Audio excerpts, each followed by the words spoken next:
It's time for The King and the Cop with the legendary former MLB great Jim Leyritz. And with 100 years of law enforcement in his blood, Tommy Sedner. It's all things sports, plus cop talk, current events, entertainment, and more. Joined by America's favorite Jersey girl, Robin DeLory. It's The King and the Cop.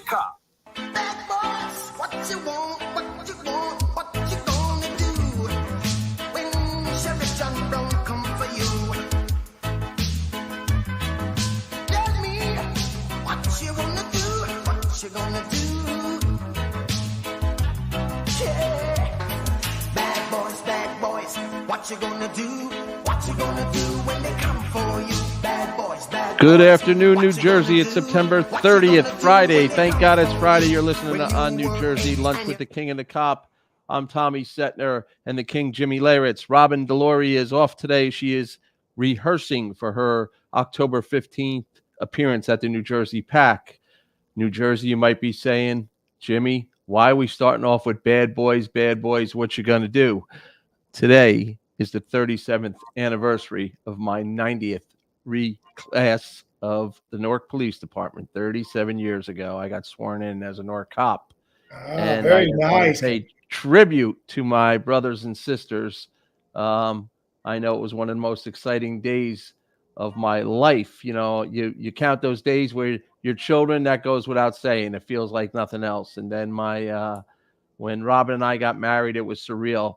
But I got to tell you, going on that police department must have been like in your world, getting called up to the Yankees. Yeah. And still keep in touch with all my brothers and sisters. Had lunch yesterday with a couple of times were different in 1985.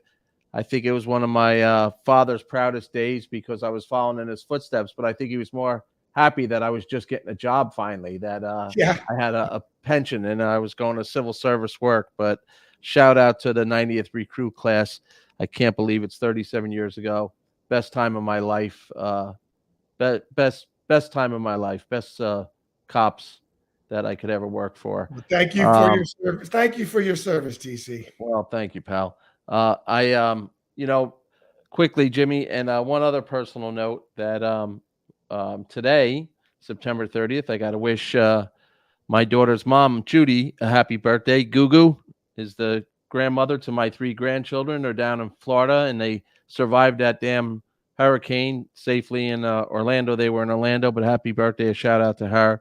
Great mom, great grandmother. And I know she's enjoying life right now with those grandkids. Brother, he finally hit the home run. Finally got 61. And the reaction, speaking of family, between him and his mom, we'll get to. But before that, I got to say that Roger Maris Jr. and his family are the definition of class. I mean, they just really. And by the way, he had a bad taste in his mouth. He gave a press conference, and I want your thoughts on that. And he wants Major League Baseball to recognize that if Aaron Judge breaks this record, he's the home run king. And I know there's a lot of arguments, and I said yesterday we'll squeeze the juice out of this. But what's your thoughts on that? If he goes 62, is he really the champ? I mean, how do we decipher who's the best home runner hitter of all time? He's the American League champ.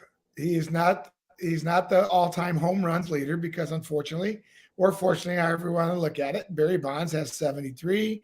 Sammy Sosa and Mark McGwire have somewhere in between. And that is the baseball record. And unfortunately, there's nothing we can really do about it. And I think Aaron Judge summed it up pretty clearly. He said, listen, I am excited to have the Yankee home run record and the American League home run record, but I still consider him, Aaron Judge himself says, I still consider Barry Bonds at 73 is the home run record. But is that Aaron Judge being Aaron Judge? Like Hank Aaron gave, come on, there was no greater home run hitter than Hank Aaron. I mean, but they all said that, Willie Mays said it, but Bonds is his godson. And I guess you could go back to the different eras of what's really, the dead ball, the dead bat, the this, that, go through the whole thing. But this guy is carrying himself. The ironic part was on ESPN the other night. They had Roger Clemens and Barry Bonds on with Michael Kay and A-Rod. And I seen people torturing him on that because, you know, you got three guys admitted to basically, I don't know if Roger Clemens ever admitted to the steroids. There was admission by Bonds of the cream. And of course, A-Rod had to come out and throw himself on the sword. But here, this kid's 6'8", 280. You know, from being an athlete, to carry that body around, play at the level that he's playing, do what he did, and under the pressure of the New York lights. Forget, you know, Stanton couldn't get it done in Miami. He had 59. Is this guy, in your experience, one of the best all-around personality players and clutch, if you will? And I said it equals class. Yeah, I was just watching. I wish I would have wrote it down, but I was just watching MLB Central, and they had Jason Stark on, and he was just giving the statistics of Judge, and he's like, "Listen, this isn't about the home runs. He's not the MVP because of the home runs. Look at his numbers, and the numbers that he has in every single category. It's like he was 30 runs ahead of any other player in the league. He's 26 home runs ahead of or 21 home runs ahead of every. Like I said, I should have wrote down the stat, but he leads in double digits every offensive category in the entire league, and that's amazing.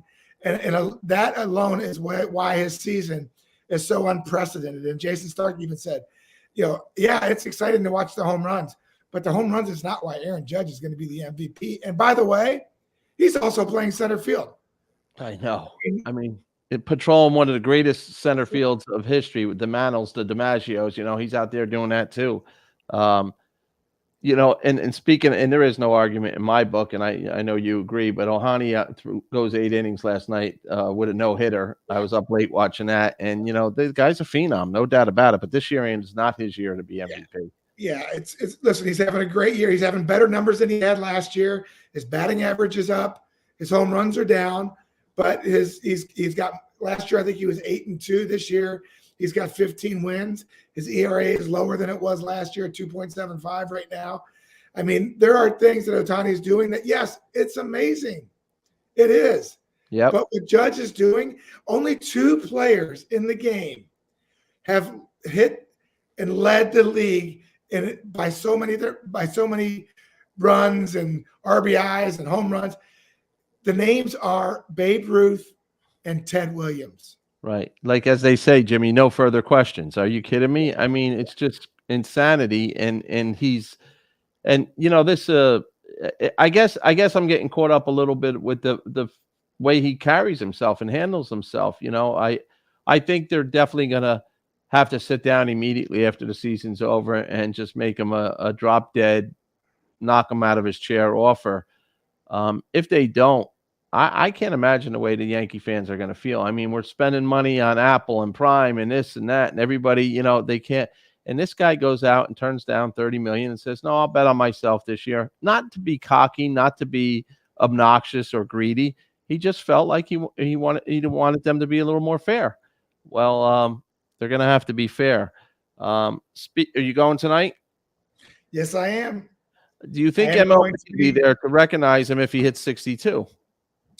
Yes, I have a very difficult night tonight, TCA. I got to go give a tour for Grandstand from 4 to 5. And then I have to go eat at New York Steak from 5:30 to 7:30 with the Yankee sponsors. I feel bad for you having a steak dinner, you mean? And then, of course, then I have to go up with Andrew Levy and his suite in 33 and hang out up there for the night. But that's where I plan on watching number 62, Aaron Judge hitting the final home run to go ahead of Roger Maris. Yeah, I think he hits it, and then what, Jimmy? Do they rest him for a couple days, or when do they start putting our guys? I mean, I know Rizzo was the manager the other night, and they're starting to rest people, but do they put a couple? Baltimore's basically on life support, right? Yeah, I mean, it would have to be a miracle for them to win. Yeah, they're 5 games behind with not much of an opportunity. You know, it looks like Seattle's playing tonight. If Seattle wins against Oakland, Seattle will now clinch a spot.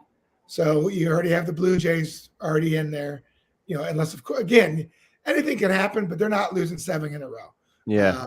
You know, but I also think, you know, it's going to be an interesting postseason once we get to that. But I think as far as Aaron Judge goes, as far as the Yankees go, yeah, you're pretty much playing a spring training game. You know what? You lead Aaron Judge off, you give him 2 at bats, and then you sit him, you know, and you let them rest up and get ready. You don't want to completely not play them just because you want them to still be in that mode. He might get 1 day off, but at the same time, he just had yesterday off, you know, Right. And so he'll be able to, you know, I think it's more important for guys like Rizzo and for DJ LeMahieu to get a couple at bats to, you know, again, I said this almost a week ago. Everybody except Aaron Judge, because he was chasing a home run record, is pretty much in spring training mode just to get healthy for the postseason. And I think that's what you'll see over the next 7 games.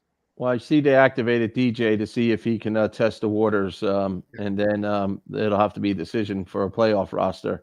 I guess there's a couple guys on the Yankees that are unsure if they will be on the playoff roster, Aaron Hicks being one of them. But I'm assuming since he's a switch hitter and he's come to life a little bit, you think he'll be on the playoff roster? I think he will, yeah. Yeah. Yeah, just as a defensive replacement, possibly in late innings. Right. Mets down 4-0 last night. Get off the mat and win the game, big game, and Atlanta loses to the Nationals. So tonight they start their big series. The Mets up 1 game. Kind of tonight's game kind of could direct really what's going to happen. I mean, as far as momentum, I know that pitching is the key in baseball. Always you could get beat 15-1 and the next day come out and lose 1-0. But what's your thought on this week's series? I think they've dodged the weather in Atlanta. They were worried they were going to have to play a doubleheader, which would not have been cool. Right. But what do you think? I mean, Atlanta Mets showed a little character last night, and everybody's scoreboard watching, Jimmy. You know that as a player. They were watching it last night, and all of a sudden they seen the Nationals were beating the Braves. Do you think they got a little motivated in that dugout? Like, let's go, we got to get this, or how's that work? Well, you know, we talked about it. When I went over there for the game actually, and we were talking about it, and we just said, talking to the fans, talking to the people in the suites, they were like, if we can have a 1-game lead, or even a half a game lead going into Atlanta, that would be huge. Right. You know, and you know, I think it's going to be interesting. I mean, bottom line is, as a player, as a manager, you want to be able to control your own destiny, and they have that opportunity, and they can't blame anybody else. They can't try to rely on anybody else. If they win 2 out of 3, then they've done their job. If they lose 2 out of 3, then, you know, they didn't do their job. So to have it in your own hands this late in the season is a very rare opportunity, and I think the Mets are looking forward to it. Well, you know, if they sweep the Mets, they get to celebrate the championship in Atlanta. You know, they don't have to worry about it. But God forbid they get swept, then they're down 2 games, and it's a whole different world, as they say. Well, I'm actually rooting for the Mets. I would love to see Buck win the division, and then it'll be exciting what goes on. And I believe in the National League, it's going to be who's the hottest team, you know, because the Dodgers, of course, dominated all season, but they have some pitching woes, and then Atlanta is the hottest team, I think, in baseball right now. Yeah. So you know, you better hope that they don't win this division, because then they get a little rest, and they're going to be tough again. Who are you picking, Jimmy? Who do you think the National League is going to send to the World Series?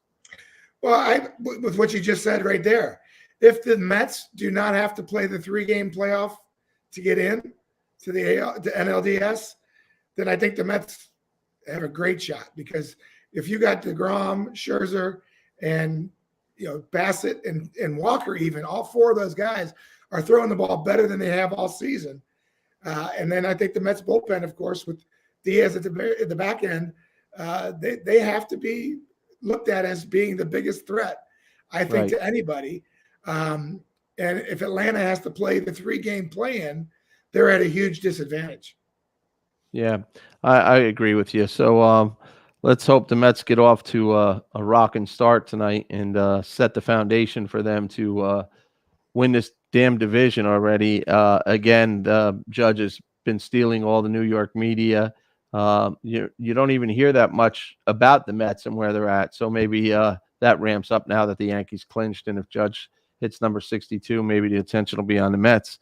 Your Bengals, like you predicted, Cincinnati came out last night and controlled Miami. It wasn't a dominating victory at the end. They scored a late touchdown. But the story of that game is Miami's quarterback, which the week before was in concussion protocol. So they say they tested him and he was okay to come out and play. And they didn't feel that he should have went back in the game the week before. And he gets sacked and out on the backboard he goes. And the outrage on this from the Players Association to the announcers, the former players that are announcers, man, when you see a body go limp like that, Jimmy, I mean, that's tough, man. I mean, I know it's part of the sport. You can argue that UFC and boxing, they're getting pounded in the head, getting knocked out on the ground, and they come out 6 months later and they're back in the ring. But somehow football, you just don't expect to see these catastrophes. And that's what that was last night. I mean, he just, terrible. Yeah, you have to think, I didn't get to see the game last night, but from what I hear, I saw the game last week.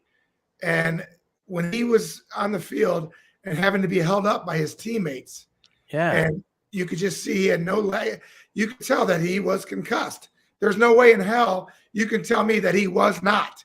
And for them to say, oh, he passed that's bullcrap. And the fact that he went on to play, I can tell you from experience, I got taken out at the plate by Kirby Puckett, the hardest I've ever gotten hit in my life. I went on to catch the final 6 innings. Wow. And I don't even remember playing that game. All right. And I can tell you this, unfortunately, baseball, we don't have a week off before we play again. Right. But I can tell you for the next 5 to 7 days, I felt it. I actually felt, wow, I'm a little daisy here. I'm a little dizzy here. I can guarantee you with him coming into the game last night that he was not fully recovered from that concussion the week before.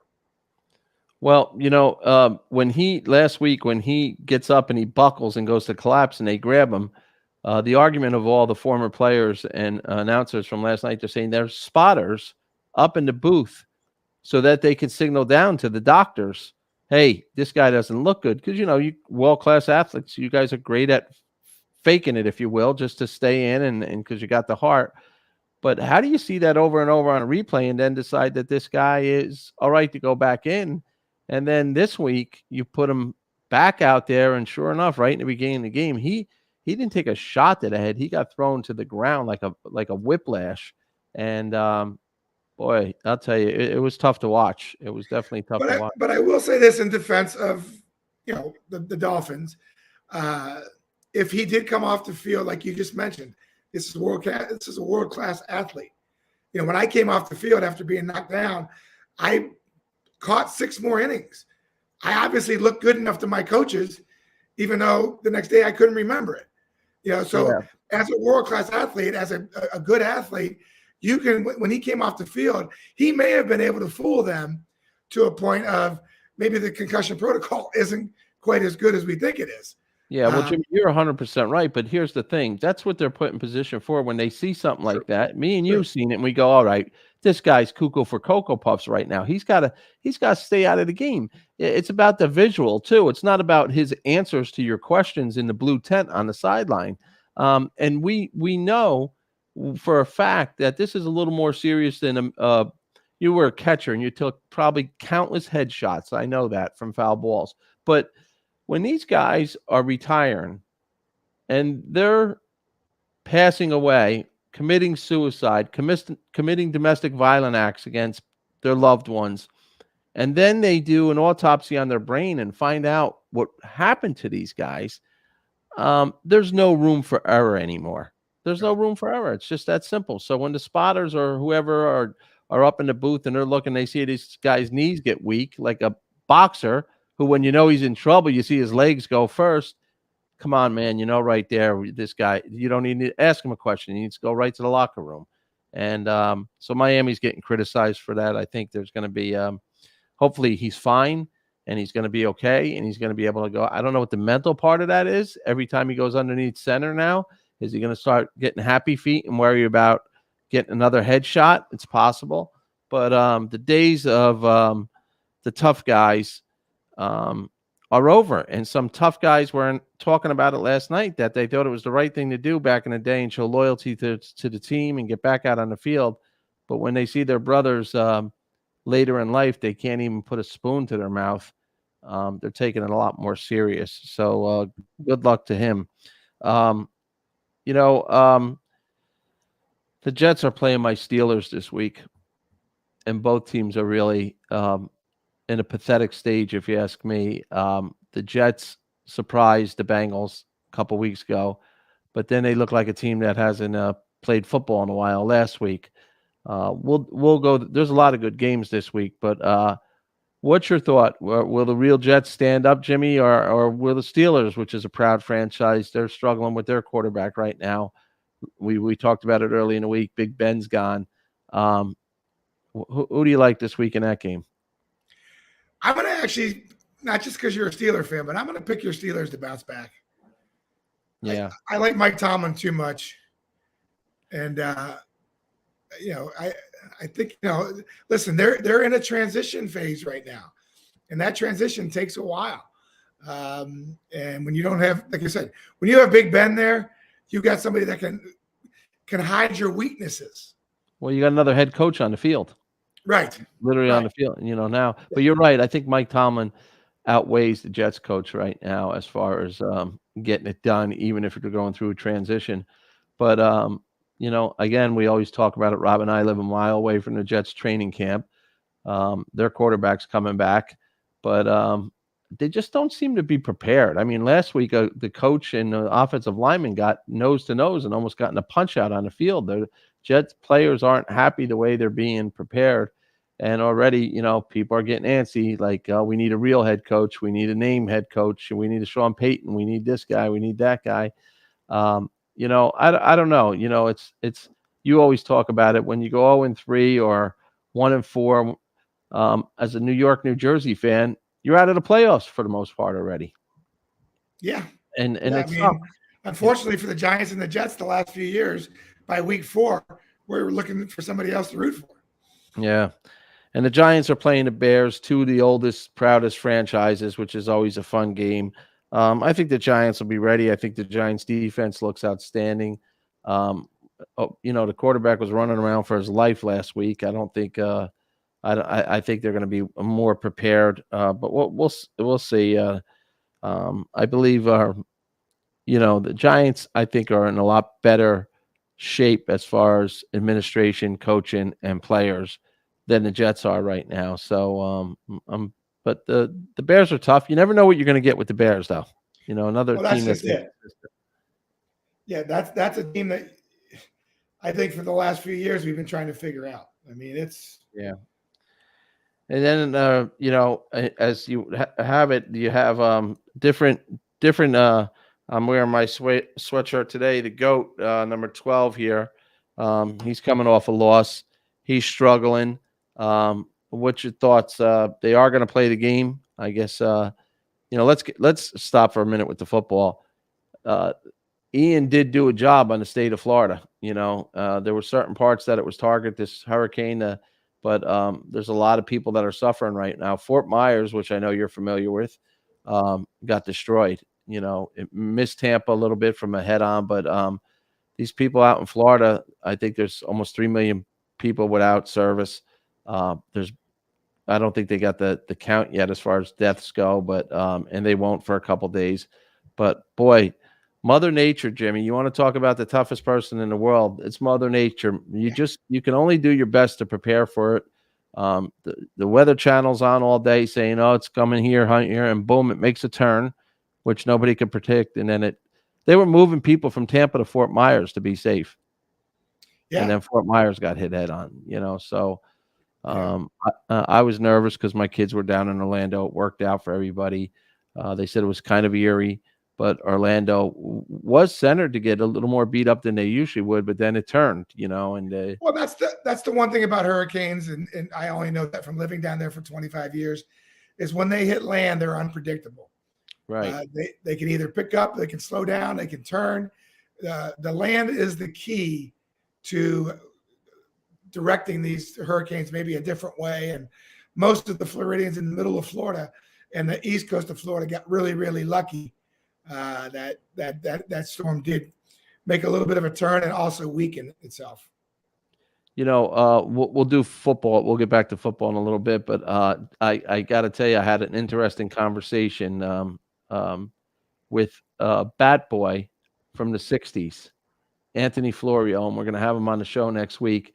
But he was Mantle and Roger Maris's Bat Boy, and he went on to tell me how his father was a manager. Back in the day, they played in sandlots. They played the sandlots ball over in the Bronx and Brooklyn, and two of his father's main students were Ed Kranepool and Kenny Singleton. And one day, somebody called his father and said, "We're looking for bat boys. Can you imagine this for the Yankees?" And he went and he got the job as a ball boy and a bat boy. And we'll have him on next week because he's a little emotional watching Aaron Judge, who he loves and he's rooting for. But he was telling me great stories yesterday. Our friend from John Ganello called me yesterday and said, "You got to talk to this guy. I worked with him for 20 years. He's sharp as a tack, but he was the in the '60s, he was the ball boy and bat boy." And he went on to tell me how many, and I know this is a known story, that Mantle very rarely signed autographs. He did later in life, but it was the clubbies that were signing his autograph on all the balls. They would sign all the baseballs. So he was saying how all these people out there that think they have a baseball from back in the day, 60 years ago, have an autograph from a clubby, not from Mickey Mantle. So if you have a Mickey Mantle ball and you got it directly from him, that's why it's worth so much money. But what do you think? Back to Judge for a minute. I saw Maris actually give a press conference. I'm not sure if they're coming to Yankee Stadium tonight to see them to break the record. I believe they are. They are going to be there? I believe they are, yep. What do you think they're thinking, Jimmy? Because if he does break the record, I don't want to saying that Maris family was relevant as a result of this, and the McGuire Sosa chase, they were relevant because they're such classy people.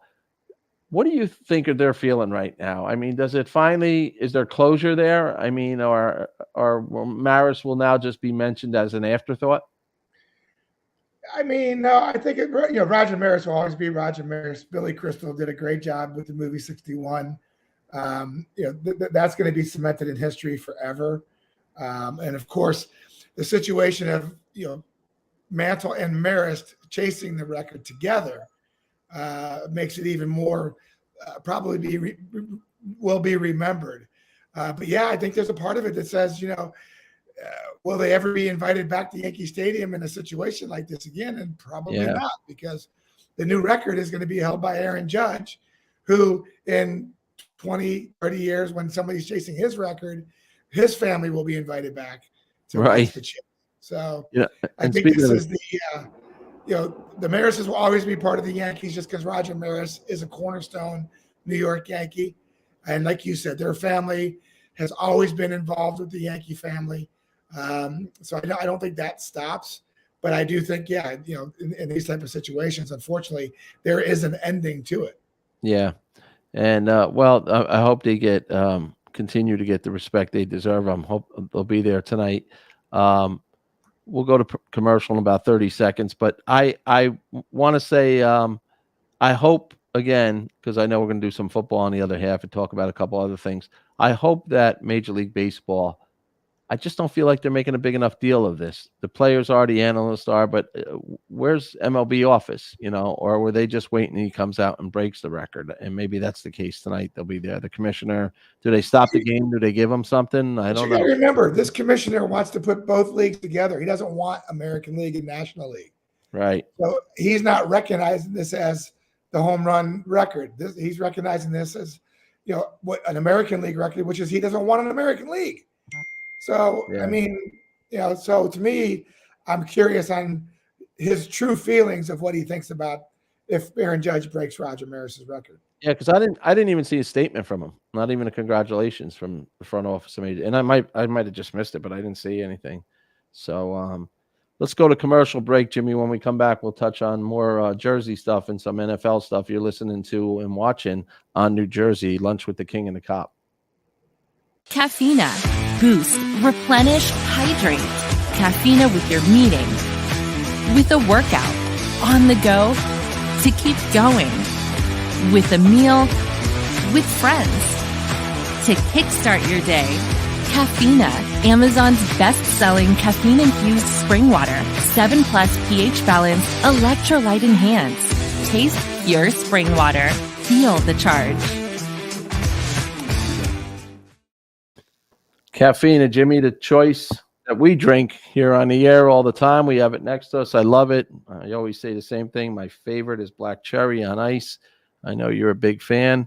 Caffeina water, based out of New Jersey company, making a difference in the beverage world.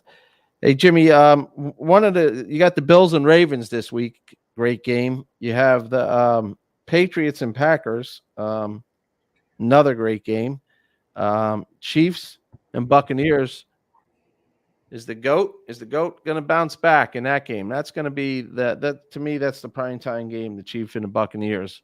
Mahomes against Brady. Who do you like in that game? Yeah, I mean, listen, we had Brady and Aaron Rodgers last week, and now we got Brady and Mahomes. I don't know, man. I mean, the Buccaneers have not scored a touchdown in 2 weeks. I know. That's got to be disturbing for them.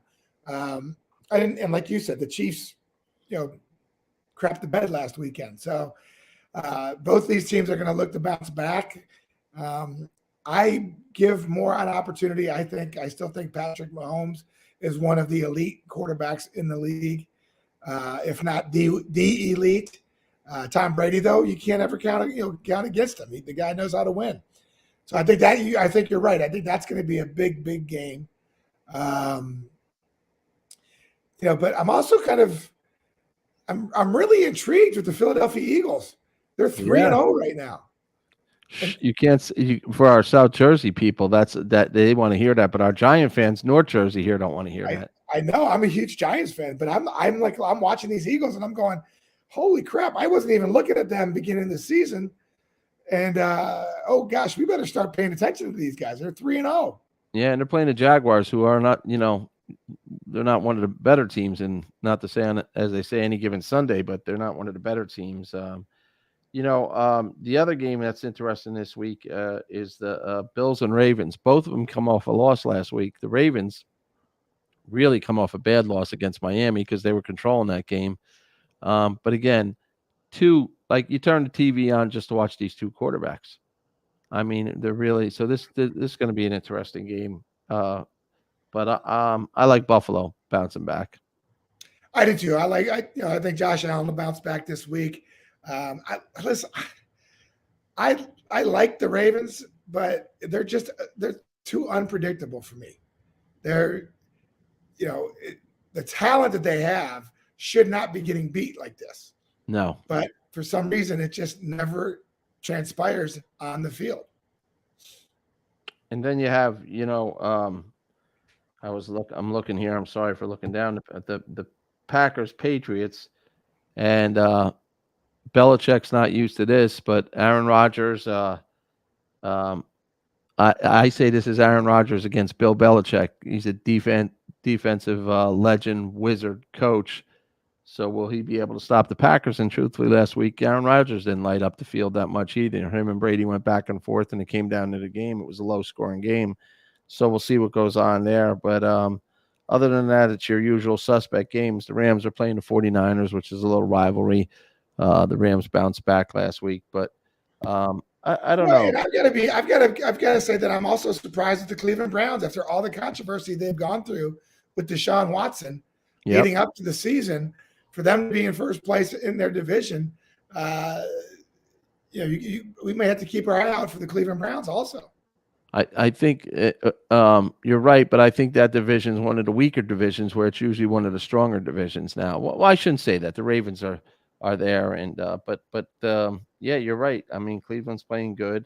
More on the Giants, Jimmy. This is like one of those blue collar games, the Giants against the Bears. It could be just one of those rock'em sock'em robot, and they go back and forth, and there's really not much excitement. But this is a game the Giants have to win. This is where we're going to know if they're going to be the same status quo as they've been for the last few years, or do they step up? You got to beat teams like this, even if they're your equal or they're a little less than you. You can't afford to lose a game against the Chicago Bears.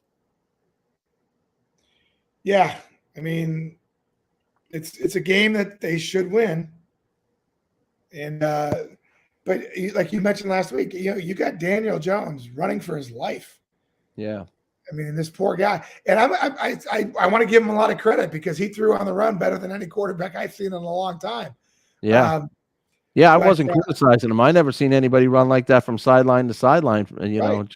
Fear is a good thing. Yeah. So it's a game against 2-1 teams, and I'm going to stay with my Giants this weekend. Yeah, me too. Joe Hotshots is saying, good afternoon, guys. Joe, it's a big weekend for you with the Atlanta Braves. Joe being a co-owner of the Caffeine of Water. I thought Robin was going to pipe in if she got a break from rehearsal. It's Friday Night Lights, and we're going up against a juggernaut team, Caldwell High School, against Hanover Park. Caldwell has won the last couple championships, but Robin's son Joey's a sophomore. He's one of the leading tacklers. So Friday Night Lights in Jersey, and my son-in-law down in Oldbridge. I wish him good luck to go back on the winning side to 3-2 this week. Jimmy, there's been some injuries even in high school football around here. Again, people are starting to revisit, and I'm choosing my words properly because I'm not looking to put the fear of God in any parent or even myself watching these games.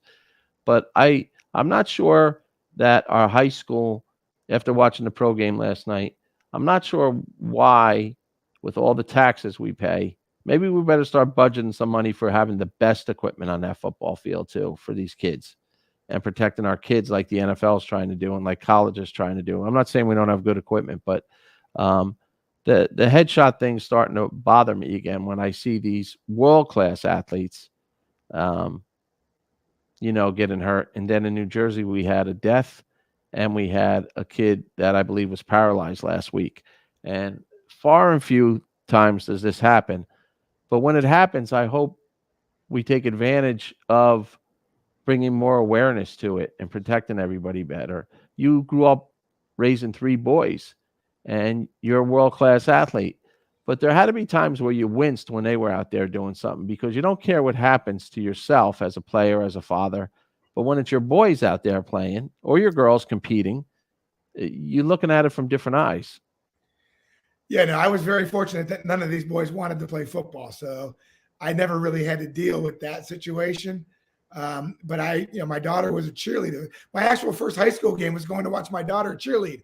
But being around the football parents, it was a concern, but they kind of understood the concern. They said, listen, my son wants to play. I know it's dangerous. We had some mothers that, were in the stands that would cringe every time they saw their kid get hit. But they understood that, that was part of the game, unfortunately. And this is what your kid wants to do. It's hard to argue. Like I said, I never had to deal with that.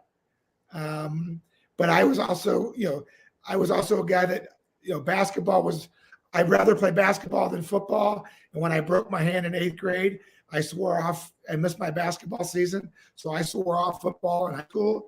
And when my kids said they didn't really want to play, I was like, hey, I got no problem with that. Yeah. It is the nature of the sport, unfortunately.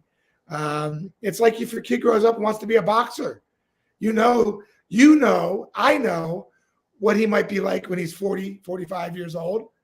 But if this is what the kid wants to do, it's hard to argue with it. And, you don't want to live in fear, and you don't want to put fear into their minds. You want them to enjoy their childhood and play what they want to play. But you say your prayers and you hope something doesn't happen.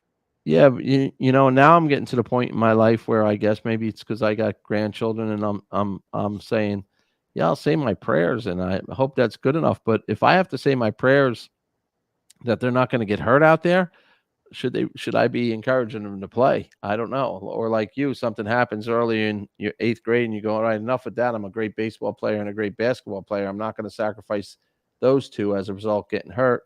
I'm just not sure anymore. And I'll go to a game tonight, and I'll watch a game, and I'll sit there with the same concerns as every other parent. But I'm also sitting there loving that when Joey puts a good hit on somebody, and good old fashioned tough guy knocking a snot out of somebody, your chest is swelling up and you're proud. And then you realize, this is, there's somewhere in between here. I don't know. And I don't know what the answer is, by the way, because I grew up like you grew up with a father that you weren't allowed to be hurt. You got up no matter what. If you got dinged or whatever, you kept your ass out on the field. It was just that simple. But I think we need to do more research, more education. I'm sure there's people out there trying to create the greatest helmet that's ever been put on a head to protect these guys. But we'll see. I just want to make mention of that because not 2 weeks ago we lost this poor kid from Linden, New Jersey, and then when I see the quarterback last night, and it's almost like the breath comes out of the fans in the stands and the announcers and everybody when you see somebody taken off the field like that. It's just tough to watch, and what's his name, Jimmy, from one of the announcers last night got emotional on it. Fitzpatrick, he played in the big quarterback for 17 years, played for Miami for a little bit. He got emotional because he said it was hard for him to watch, and it brought back times when he was hit as a quarterback. And here's a guy I think went to Harvard, and his brain means everything to him after he gets out of the game. So I guess you don't know. And like I said, we can't live in fear, but we can be more prepared maybe and hopefully do more research. I guess I'll make my political statement, King. With all the damn money we spend on everything else, maybe we should invest even some more into our kids and make sure they have the best of everything when they take that field. This way, at least you could say they had the best of everything when they took that field. So that's my 2 cents on this Friday, September 30th. You're watching on NewJersey.com. We're streaming, we're YouTubing, we're on Facebook Live. We welcome your comments. Big night in the Bronx tonight. The King will be there. I wonder what the Vegas odds are, Jimmy, of if Mr. Judge hits number 62. He's got, 7 games left? Yeah. He's got 3 against Baltimore and 4 against Texas. And it was funny because I was talking to somebody like, oh, yeah, he's going to hit a bunch in Texas because it's hot out there. I go, oh, no. It's enclosed now. It's a stadium. They have a roof now. So right.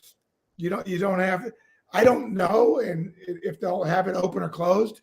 I know I'm going there this weekend, and it's supposed to be pretty damn hot. So the weather hasn't broke yet there. Yeah. Well, it'll be fun to watch, and it'll be interesting. In the meantime, the Yankees are playing pretty good baseball at this point. One of the things that flew under the radar was Cole broke Ron Guidry's strikeout record, which is impressive. It's another record that's been sitting there for a while. The Gator, Ron Guidry, the great lefty. I my personal opinion, I don't feel like Cole. He doesn't feel like a real Yankee. I don't know why. He hasn't won a World Series yet.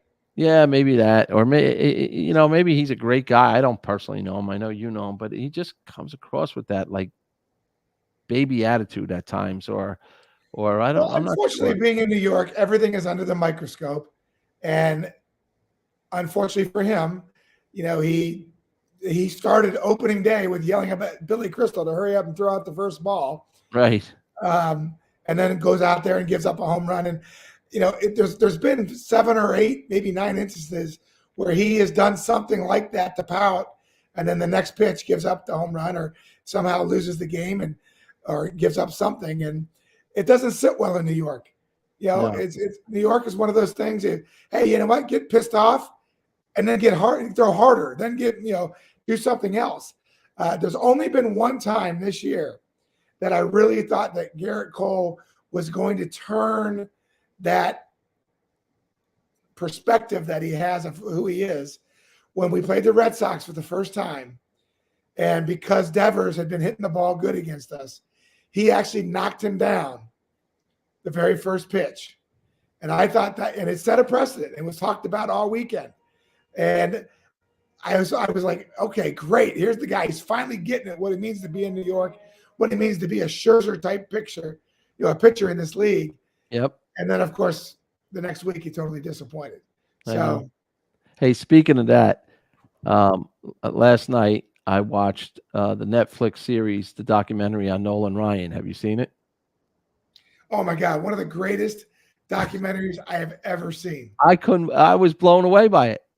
I mean, now you want to talk about so I grew up with watching Nolan Ryan, but I didn't realize, I knew he had 7 no-hitters and I realized, but how about this stat? Back then with the guns they had when they're, checking how fast he's throwing in the radar, and for God knows they're probably using police radar guns, and he was 100.9 miles per hour. With today's equipment and technology, they tested it 108 miles per hour. Yep. Can you imagine? So when you see him pitching back then, now you really realize why these guys were so overmatched. And it was great, all the different guys, they came on and talked about him. But how about when you got in his way, or talking about pitching inside? I mean, he was throwing 105 miles per hour, drilling you in the ribs underneath your armpit, or at times back then it was okay that you didn't want to, it was called chin music. You didn't want to hit anybody in the head. But can you imagine 105 bearing down on you, coming at your chin? I mean, and then the next pitch is, what do they call, Jimmy? You're the catcher conveniently located on the outside corner, after missing that bad. Well, no, I remember back, like I said, times have changed. Things have gone differently. Back in the day, the pitcher used to go on the mound and go, "This is my plate, not your plate." Right. Right. And you're going to know that I own that plate. And they pitched that way. What I thought was great about the whole thing, number one, my favorite part was the bloody lip. That was, taking the ground ball from Bo Jackson, that took the bad hop and got him in the lip, and yet finishes the inning. But what I thought was so great, TC, you look at a guy like George Brett, who's a gritty, gutsy type of guy, and they interview him and they said, "What did you think when you saw Nolan Ryan, when you came up to bat and you saw Nolan with his lips stitched, the bloody jersey?" Yeah. Goes, "I was scared enough before that." He goes, "When I came up that," he goes, "I couldn't even look at him." Right. He's like, I just couldn't wait to get out of the batter's box. And then it was Norm Cash from the Tigers, who Nolan was throwing a no-hitter and was dominating somewhere. He came up with a bed, like a post. They had something in the locker room. It wasn't a bat. And he came up with this little thing and says, "I might as well go up to the plate with that because nobody's going to hit him anyway." And finally the umpire's like, you could throw that out of here and get a regular bat, and he goes down swinging. But I mean, we'll talk about a guy that dominated. But the funny part is most strikeouts, never will be touched over 5,000. Most walks, most, 300 wins, but 300 losses. I mean, just a rare player, but to play the way he did and dominate for so long. I didn't realize. How about when Pete Rose says to him, "How many records did you have?" And he said, "I hold 51 records." He said, "Man, you were good." But Pete Rose, these great people they interviewed, they were just feared. They had the fear of God in them when they went up to the plate. They just couldn't. They were more afraid of standing in on him. I faced him one time in 1990, and I went 1 for 5. It was intimidating. I do remember though, which was one of the funniest moments, and God rest his soul, Durwood Mira was the umpire, and Durwood was behind home plate, and he threw a pitch, and Wade Boggs was hitting, and he threw a pitch that Wade Boggs didn't think was a strike, and he said to Durwood, he goes, "Come on, Durwood, what is that?" He goes, "That's a Hall of Fame pitch, young man." Get it? And you did see that in his 7th no-hitter. There was a few balls that were outside, and these umps, they get caught up in the emotion too. I mean, and why wouldn't you? I mean, he's in his 40s throwing his 7th no-hitter. I mean, but what I thought was weak, I thought it was weak that Robin Ventura wouldn't be interviewed for Yeah, that. what was that? Like, come on, man. I'm like, own it, dude. You know Right. what? He tells the story that, there was a bounty on Nolan's head that day, and whoever Right. was going to get hit, they had to charge them out no matter what. And Ventura told the story before, like, dude, I did not want to go do that. And you could see he was not 100% wanting to go do that. Yeah. So you know what? Why not just come out and say, hey, I own it, and there is no way, because Nolan Ryan's a beast, and I got my butt kicked, and guess what? I'm part of history. And then Nolan Ryan says he got eventually pushed to the ground where his face was implanted in the dirt, where he thought he was going to die and pass out. He goes, all of a sudden I feel somebody grab me and pull me out, like just lift me off the ground in the air. And who is it but Bo Jackson? Bo Jackson, yeah. Like Bo had enough respect, like, all right, I'm on the other team, but this is Nolan Ryan, and what a boy, my God, every time I see videos of Bo Jackson back in the day. The thing that I really loved about it, though, TC, was I love the fact that hearing from the grandchildren, the kids that really didn't get to see him. And just giving him a hard time. Yeah, they're like, that's not my grandpa. He's a good big bear. He's Right. a huggable bear. And they're like, I can't imagine him being like that when I watch these videos. And yeah, Grandpa, you were on a soap opera. Grandpa, they're laughing at him, now, and you can see the granddaughters. They're wrapped around his finger. They can say whatever they want to him, just like any other grandfather. But that was a great documentary, and I enjoyed watching that. I actually want to watch it again because, to your point, even Randy Johnson, who was more nastier than Randy Johnson, Hall of Famer, pitching from less. I know you faced him a lot, but he even said at the end, like, he goes, boy, what I just said was, he was the most dominating. He might have not been the greatest pitcher, but he was the most dominating. It reminds me when they talk about Shaq. Shaq might not be the greatest player to ever play the game, but he changed the game. He was the most dominating player. Well, and intimidating. Intimidating, exactly. Yeah. Intimidating is the other word. Yeah, I mean, So that's what they were. I mean, what was it like? I remember the Randy Johnson when John Kruk came up against him. I think it was in the All-Star game, and he came up with the ear flaps on backwards because he didn't even want to get in the box against them. How was it to face Randy Johnson? I know you're righty hitter and he was lefty, but still, he could care less who you are. Yeah, I mean, Randy, here's the thing that's so amazing about Randy is he tipped every pitch. Really? He only had 2 pitches. He started throwing a changeup at the end of his career, which made him a little bit better, but he really was only a 2-pitch pitcher for most of his career, and he tipped both those pitches. And to be able to be as successful and as dominating as he was, with the hitter knowing what was coming, is amazing to me. That's why I'm like, this guy was, not only he was a step above everybody else because you knew what was coming and you still could.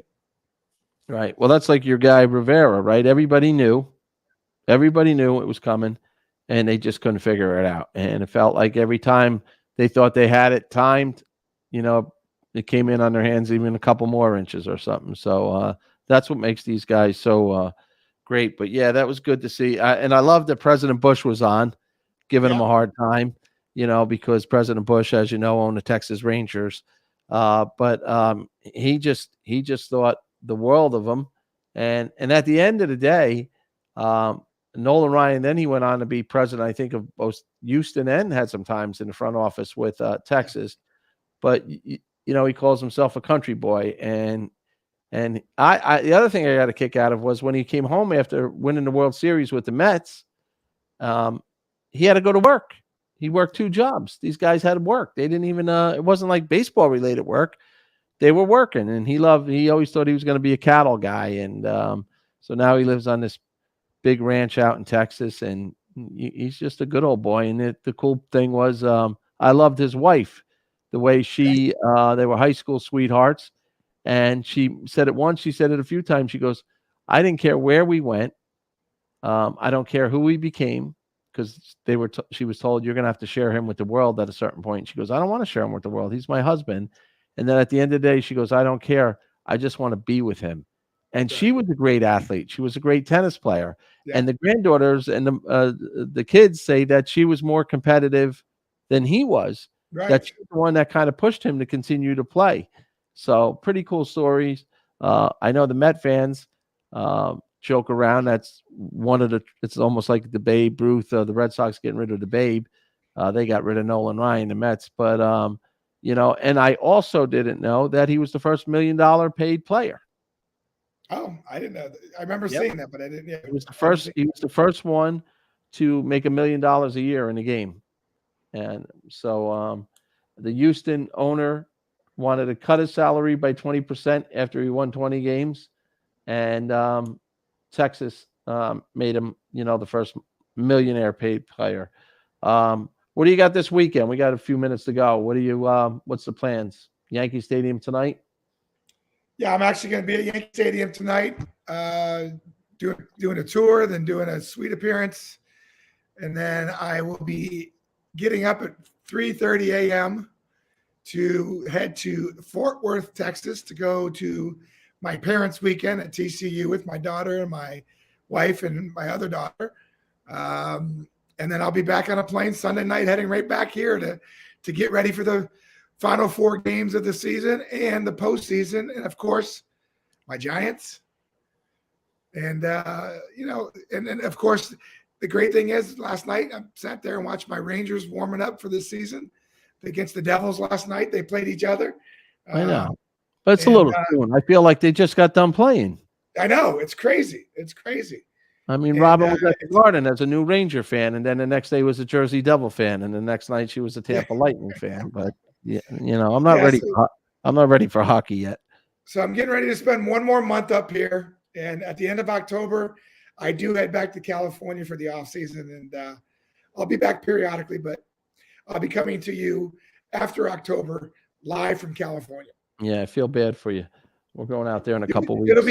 It'll be King and the King for coffee and the Cop for lunch. That's right. That's the 9:00 hour. Well, you're an early riser anyway, but that's right. We'll have to change the name of it to breakfast and lunch with the King and the Cop. You get both depending on where you are. What are you doing this weekend? We got the football game tonight, and then I'm really not sure. I'm just got a couple other side projects we're working on and trying to get our schedule straight for October. Robin's got the charity event at New Jersey Pack on October 15th, so she's gearing up for that. And then my grandchildren are out in Florida to next week, so kind of got a weekend off. So probably watch some football, same as you. See what kind of series this turns out with Atlanta and the Mets. I want to watch that a little bit. That should be exciting. But other than that, not much. The bottom line is it's good to be New York, New Jersey fan right now. We got a little excitement with the Giants, unsure of the Jets. Mets looking to clinch it this weekend. Judge has the most historic home runs, historic year since 1961, if you can argue that. The Yankees are in the playoffs. We're all unsure. It's going to come down like it always does, pitching. So who's number 2, Jimmy? Who they throwing out as number 2 for us now for the Yankee rotation? The Yankees, I'm pretty sure it's going to be Torres. Yeah. You got Torres, you got Germán. And then the big question mark for me is Severino. Right. Are you going to put him on the roster? I mean, he's throwing the ball good twice. Pretty decent. He's had a couple of hiccups as far as leaving a pitch over the plate and giving up a home run, but getting back into it, he looks pretty good right now. Yeah. What do you think of the Yankees' new center fielder? I like him. I do too. I like him a lot. He brings a little bit of speed to the lineup. He brings a little bit of grit and gutsiness to it. He reminds me of a Brett Gardner. Yep. Yeah, he really. That's a good comparison. He really is. Maybe not the power of Brett Gardner, but definitely better defensively and as far as arm and center fielder and tough place to play. So, well, we appreciate everybody all week watching on NewJersey.com. Lunch with the King and the Cop. We'll be back on Monday with a lot to report. We'll know where the Mets stand. We'll know if Mr. Judge is now the American League leader of all time. And we'll report on our little Friday night family life and Have a good time out at the stadium, Jimmy, and be looking forward to talking to you on Monday.